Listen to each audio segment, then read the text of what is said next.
Hi guys, samahan nyo kami ang mga galaero sa Baguio. Actually, nasa right park na kami ngayon, part pa rin ng Baguio.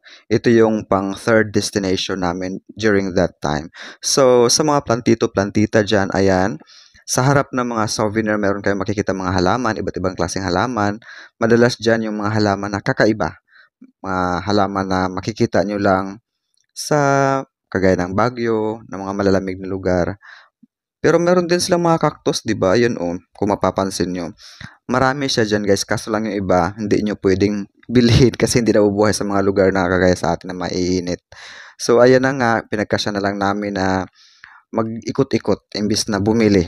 Kasi nga wala din naman. Tsaka pagdating namin sa syudad, eh, malalanta na. Ayun, may mga horses sila. Ang cute ng mga horse nila, may iba-ibang kulay, may pink. O sana all na nakakulay yung ano nila, mga kabayo. Tsaka sa tingin ko parang ang lulungkot nila. Ayun oh, sinubukan kong lapitan para kausapin. Kaso lang dinididba pa rin ako, 'di ba? Tapos ayun, inikot pa namin, hindi pa kami nakontento. Ayun, naghanap kami ng purple na kabayo. Ayan, ang ganda ng hair niya. Parang nakasalon, sana all. 'Di ba? Hindi ko sila tinigilan. Talagang kinakausap ko, ayan oh, nilapitan ko pa yung isa. O 'di ba? Pero ang sagot lang sa akin nung kinausap ko, sabi niya, "Brrr." 'Di ba? Oo nga pala guys, 'pag pumunta kayo diyan, puwede kayong magpa-picture pero siyempre walang libre, may bayad 'yan. Magpa-picture kayo sa kabayo, puwede kayong sumakay, mga rides diyan, 'yan. Tsaka meron talaga silang mga pa-costume na ano, isusuot 'pag nagpa-picture ka. Nasa iyo naman 'yung kung gusto mong isuot, siguro may extra payment 'yun. 'Yan, ang gaganda ng mga horses nila, may malulusog, may payat. At ayan guys, dahil nga nature lover kami, nagkakasundo ang mga nature lover, binalikan namin yung mga halaman, o 'di ba? Kala mo naman pwedeng dalhin. So binusog na lang namin ang aming mga mata sa mga halaman na sobrang gaganda talaga, sobrang kung mapapansin niyo ang lulusog. Tsaka may violet pa sila na sili, 'di ba? Kakaiba. Ayan, mga bonsai. Nasa yan kung bibilhin mo, mga mura lang, depende sa bulsa mo. Junior bonsai, junior ba yun? Jupiter Sniper. Labas sa halaman, yun na yun. 'Di ba? Sana all naka-display. Hindi kagaya natin na dapat nasa tago lang. Naka 'Di ba? Maraming klaseng halaman diyan kung plantito-plantita ka at saka maluwag naman yung sasakyan niyo pauwi, puwede kang bumili diyan, oh, 'di ba? Para lang mag-enjoy ka at may remembrance, 'di ba? Iba pa rin yung may buhay na iuuwi. Ang ganda eh, parang sinisusuloy mo. Oo. Ay, ito pala yun. May bunga na oh. Ay, strawberry oh. Ay, strawberry yan. Ayun, may bunga na oh. Ang cute. Bili ka lang ganyan, tapos lagay natin yung Yan, kunin mo yung bunga. ano sa Ate, magkano ganito? Hindi kayo mabubuhay sa atin. Itanim sa freezer.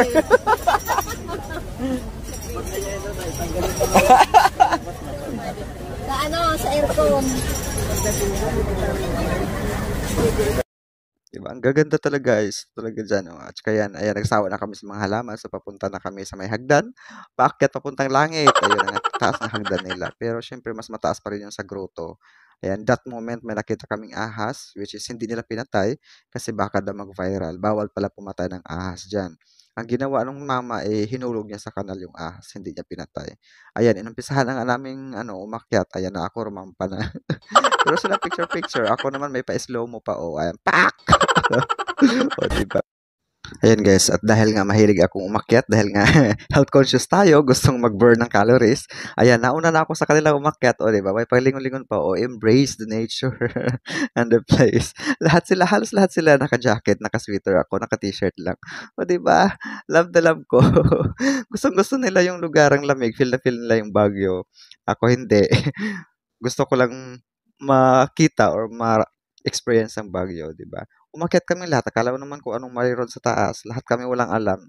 So ayun, basta Pinoy, makiusyoso, mga marites, ayan, akyat-akyat kami hanggang sa makarating sa tuktok. Ayun na nga, nakarating na kami sa tuktok, pinakatuktok, nabubulol na ako. Kapag alam mo namin na ganyan lang pala sa taas, o 'di ba? Umakyat lang kami, pinahirapan lang yung mga sarili. At saka ayun na, kinunan ko na yung aking mga kasama na napag-abot na yung tuhod at saka dila nila sa sobrang taas ng hagdan. Ayan, o 'di ba nagmukhang umangyan? Pinicturean ko pa yung mga binibidyo ko yung mga gagumamela nakakaiba, o 'di ba? Diyan sa gilid niyan, siguro nung gabi, may naabutan na tawag ng kalikasan, hindi na nakatiis. Ayan, Umipot lang diyan sa gilid. Kaya medyo may amoy-amoy yan diyan konti. Oh, 'di ba? Siyempre ikaw ba naman ang hindi mapupupo pagdating sa taas, 'di ba? May pumupo diyan, ang laki-laki sa gilid. Ang ganda talaga ng mga puno diyan, guys. Lakas makaibang bansa, oh, 'di ba? At saka ayan, bumaba na nga kami kasi wala namang ibang pupuntahan, hanggang doon lang. Pagdating sa taas, nag-picture taking, tsaka bumaba, ayun. Muntik pa ako matalisod diyan, oh, 'di ba? Muntik pa mandamay. Ang ganda-ganda. Yun lang ginawa namin, umakyat para bumaba, oh, 'di ba? Oh, 'di ba? May aso. Ang laki-laki ng aso, guys. Tinalo pang ano, tao. Oh, 'di ba? Lakas maka-artista, oh. May bayad diyan, guys, kung magpa-picture ka. Oh, 'di ba? ₱100 guys pag magpa-picture ka diyan. Tsaka next destination namin is ang kilala ng marami, ang strawberry farm sa Baguio. Oh, 'di ba? Akala ko talaga nung una, strawberry lang lahat ang nakatanim diyan kasi nga 'di ba, strawberry farm. Oh, 'di ba? Pero napag-alaman ko nung unang dungaw ko nung hindi pa kami pumasok sa pinaka-farm, may mga broccoli, may lettuce, may mga iba't ibang halaman na nandiyan. Nasa iyo na yun kung anong tawag mo dun, 'di ba? Tsaka akala ko talaga hindi na kami papasok kaya no, yung medyo, pusyaw na pagka-green, yan yung lettuce. Tapos ayan, may mga basta iba-iba. Hindi lang pala lahat sila ayan mga ayan, strawberry yan. At that time, hindi pa gano'n ka-season. Ay, may broccoli. Ang lalaki ng broccoli nila, guys. 'Di ba? May sibuyas pa nga eh. Ang galing. Nakaano yung mga ano nila, mga halaman. May kumot. Kumot. Ano ba tawag niyan? Shades. O, basta harang sa araw. Greenhouse. Greenhouse ba yan? Bakit puti? Charot. Lakas maka-inosente. Basta alam ko, farm yan. O, di ba? Oh, 'di ba? Ang saya-saya, ang ganda. At least naka-experience kami ng ganyan. 'Pag pumasok ka pala diyan at gusto mong mamitas, ma-experience na mamitas, nasa 750 yata? Basta 700 plus to hanggang 800 ang kilo diyan. Akala ko naman dati, 'pag mamitas ka diyan, kung ano yung napitas mo 750 lang, yun pala pagdating sa labas kikiluhin pa yun. 'Di ba ikaw na ang namitas, magbabayad ka pa. Ayan guys, may napansin ako yung talong nila bakit bunggok at saka itim. In fairness matataba yung talong nila. At saka bilog, kakaiba siya. O 'di ba? Kakaiba siya, galing talaga sa ibang bansa. At saka yung halaman na yan, ang tawag ko diyan is karayom na halaman dahil hindi ko alam kulay violet siya. Wala nakakaalam sa amin sa halaman na yan. Ayan. Ba para kaming mga inosente, parang mga bata na tuwang-tuwa sa mga halaman. Oh, 'di ba? Ang ganda guys, sa bundok na 'yun, sa paanan ng bundok punong-puno siya ng bahay tapos sa pinakapatag ay puro siya farm. Ang lawak niyan guys. Feeling ko hectares 'yan. Oh, 'di ba may cherry tomato. Akala ko naman yung cherry tomato is ano, hindi gano'n kaliit. Yun pala mas maliliit pa sa marbles, 'di ba? At least nalaman ko na, nakita ko na sa personal. First time, 'di ba? Lakas makaano, inosente. Inosente-dity, charot. Ayan, in fairness malulusog yung halaman nila, malusog pa sa ano mo, jowa mo walang kain. Oh, 'di ba ang ganda, oh, 'di ba? Finokus ko pa, anong pagkamarites talaga, akala mo naman may makikitang maganda na sobrang gandang makaikayaman, oh, 'di ba? Akala ko naman ito, ano siya, hydroponics, yun pala, lupa ang laman niya, siguro dati hydroponics siya, oh, 'di ba? Init. Sira ang Maxipil number 10. Ang ganda no. Yung nilalagay sa hamburger? Oo, makakapalanda. So ayan, ang dami din namitas ha, in fairness. O 'di ba? Payo ko sa inyo guys, ayun sa dami namin 'no. O 'di ba, yung pinakadaanan punong-puno, congested masyado.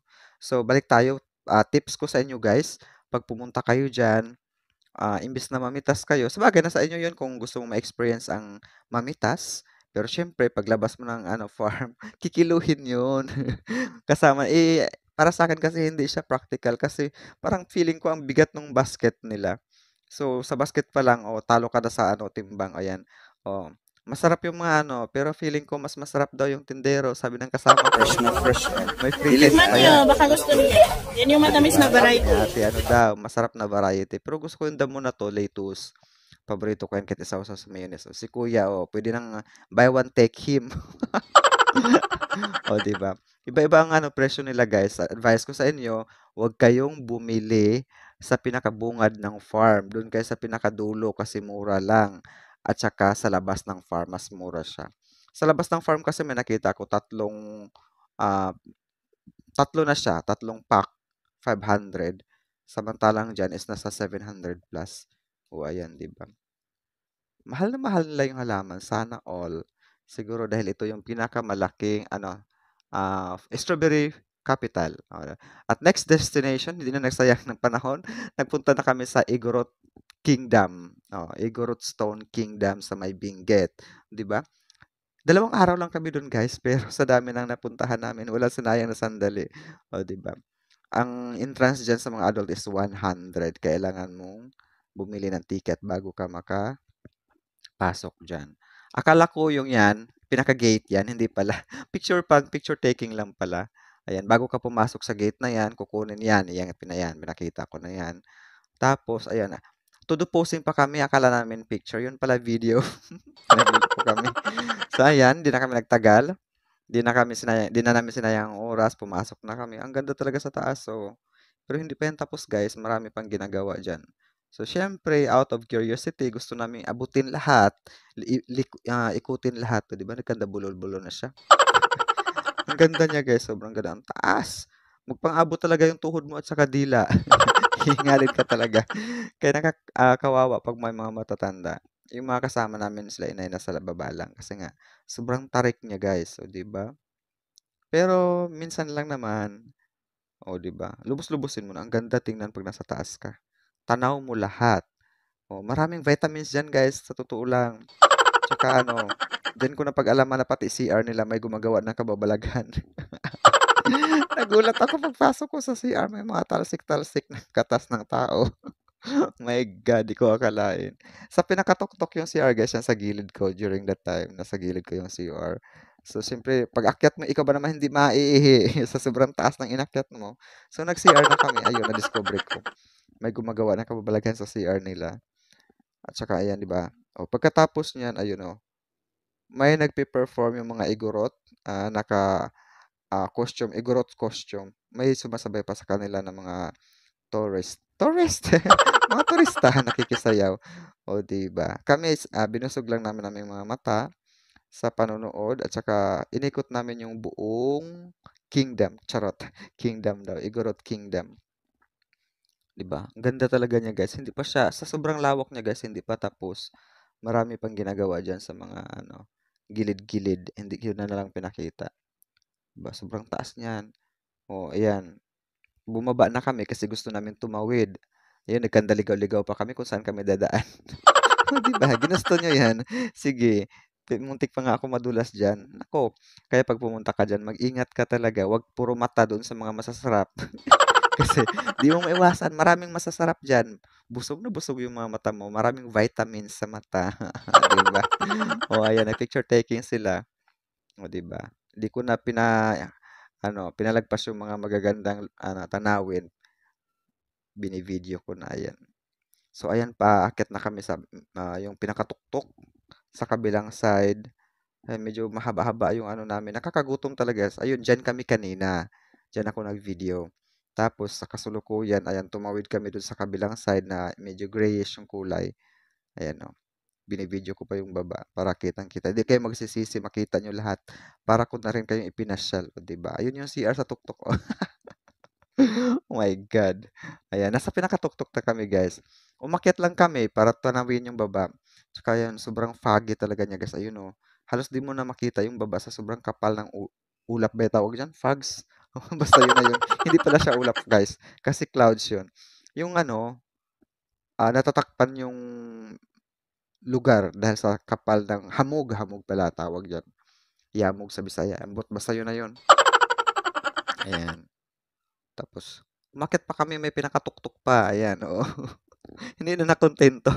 Gusto talagang maabot pag Pilipino talaga, hindi makontento. Gusto talaga maabot ang pinakatuktok. Ayan. Tsaka excited kami yan. Yan na yung pinaka-highlights. O, di ba? Pagdating sa taas, tinanaw namin yung baba. Kala mo naman nawiwili. O, di ba? O. Pagdating sa taas, picture-picture lang. Kala mo naman, may mapapala. Sa bagay, nabubusog yung mga mata. Yan, tingnan nyo, guys. Napakalaking statue. Tapos, yan yung pinaka-guard nila. O, di ba? O, bumaba na ulit kami. Naligaw pa kami bago bumaba. Tsaka yan, may nagpe-perform sa baba. Ayan na. Ayan. Nasa iyo yan kung mag-donate ka sa kanila, may lagay ng pera. Siniguradong sarado para wala makakuha. isushoot mo lang sa butas yung pera mo. Yan. Kung gusto mo magbigay ng donation. Sila yung mga nagpe-perform lagi dyan. Kanina may sumasabay sa kanila eh. Yun guys. Pwede mo silipin. Actually, sinilip ko yan eh. Kung talagang may kung safe ba yung suot nila. Yan pala nakatali yata. Diba? Ang saya-saya. The most unforgettable experience guys. So,